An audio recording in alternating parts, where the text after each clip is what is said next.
पालघरमध्ये आज आदिवासी समाजाचा प्रचंड जनाक्रोश पाहायला मिळालाय। आरक्षण आमच्या हक्काचं, नाही कुणाच्या बापाचं, अशा घोषणा देत हजारो आदिवासी बांधव रस्त्यावर उतरले। आदिवासी आरक्षण बचाव कृती समितीच्या वतीने काढण्यात आलेल्या या विशाल मोर्चाचं नेतृत्व आमदार विलास तरे यांनी केलं। आदिवासी आरक्षणात कोणाचीही घुसखोरी खपवून घेतली जाणार नाही। आरक्षण हा आमचा संविधानिक हक्क आहे, तो कुणाच्या बापाचाही वारसा नाही, अशा शब्दात आमदार तरे यांनी सरकारला थेट इशारा दिला। यावेळी खासदार हेमंत सौरा, आमदार अजिंद्र गावित, आमदार हरिश्चंद्र भोये, माजी खासदार बलराम जाधव, जगदीश ढोडी, वैदेही वाढाण, विश्वास वळवी, प्रकाश निकम, मीनाताई दोधडे, परशुराम चावरा, विराज गडक, रमेश सौरा, भास्कर दळवी, अनेक संघटनांचे अध्यक्ष, पदाधिकारी, कार्यकर्ते हजारोच्या संख्येने उपस्थित होते। सकाळपासूनच पालघरच्या बिरसा मुंडा चौकात हजारो आदिवासी बांधव, महिला, युवक, विद्यार्थी आणि विविध संघटनांचे कार्यकर्ते जमले होते। पारंपरिक वाद्यांच्या तालावर आणि घोषणांच्या गजरात मोर्चा जिल्हाधिकारी कार्यालयाकडे रवाना झाला। मोर्चाच्या शेवटी जिल्हाधिकारी डॉक्टर इंदुराणी जाखर यांना मागण्यांचे निवेदन देण्यात आलं। या निवेदनात बंजारा आणि धनगर समाजाला अनुसूचित जमातीत समाविष्ट करण्याच्या हालचालींना तीव्र विरोध दर्शवण्यात आला। हे पाऊल संविधानाविरोधी असून आदिवासी समाजाच्या हक्कांवर आघात करणारा आहे, असं निवेदनात स्पष्ट नमूद करण्यात आलं।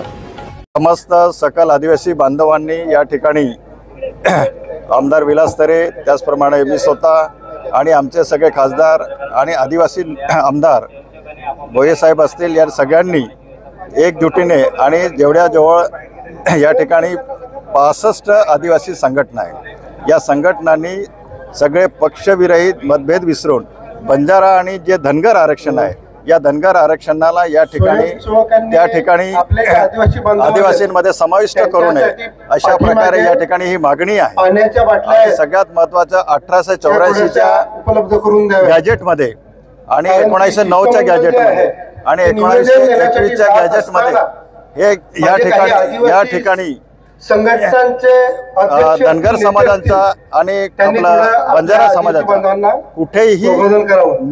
कुठेही ट्राईब असं म्हटलेलं नाही, त्यांना नॉमेडिक ट्राईब म्हटलेलं आहे। आणि भटक्या विमुक्तांच्या त्या ठिकाणी 3% आरक्षण त्या ठिकाणी खूप आहे आणि म्हणून बॅरिकेड लावले।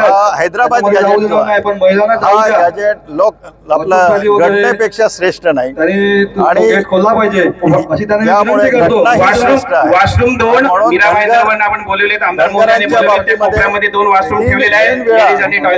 हायकोर्ट आणि सुप्रीम कोर्टाने धनगरांची केस रिजेक्ट केली आहे।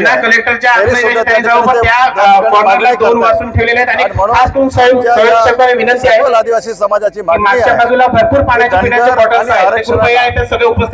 आदिवासींच्या वाटेकरी होऊ नये अशी अध्यक्ष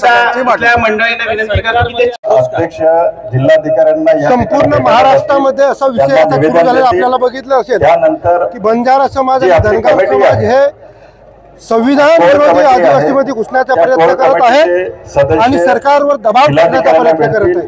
आदिवासी संघटनांनी, आदिवासी समाजाने असं ठरवलेलं आहे की संपूर्ण महाराष्ट्रामध्ये जिल्हाधिकारी कार्यालयावर मोर्चे काढावेत आदिवासी समाजाने आणि शासनाकडे असं प्रस्ताव पाठवावा की आदिवासी समाजामध्ये कुठलाही धनगर असेल, बंजारा असेल, का इतर कुठलाही समाज या ठिकाणी आपल्या घेण्यात येऊन निर्णयाच्या माध्यमातून आजचा हा मोर्चा शासनाकडे मांडण्यासाठी प्रमुख असतील। मला वाटतं किती संघटना बंजारा समाजाला घेतलं तर आदिवासी समाजाला नेमका कसा फटका बसणार आहे आणि जर समजा हे आरक्षण दिलं तर आपली पुढची भूमिका काय असेल? आदिवासी आजही दऱ्याखोऱ्यात राहतो।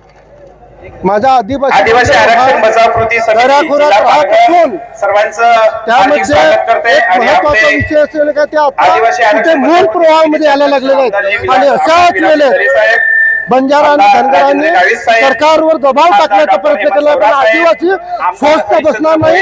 आज जिल्ह्याला जरी मोर्चा काढला तर त्या मेसेजच्या माध्यमातून भविष्यामध्ये आम्ही मंत्रालयामध्ये मोर्चा काढू आणि मुंबई सुद्धा पॅक करण्याचा आदिवासीमध्ये ताकद आहे।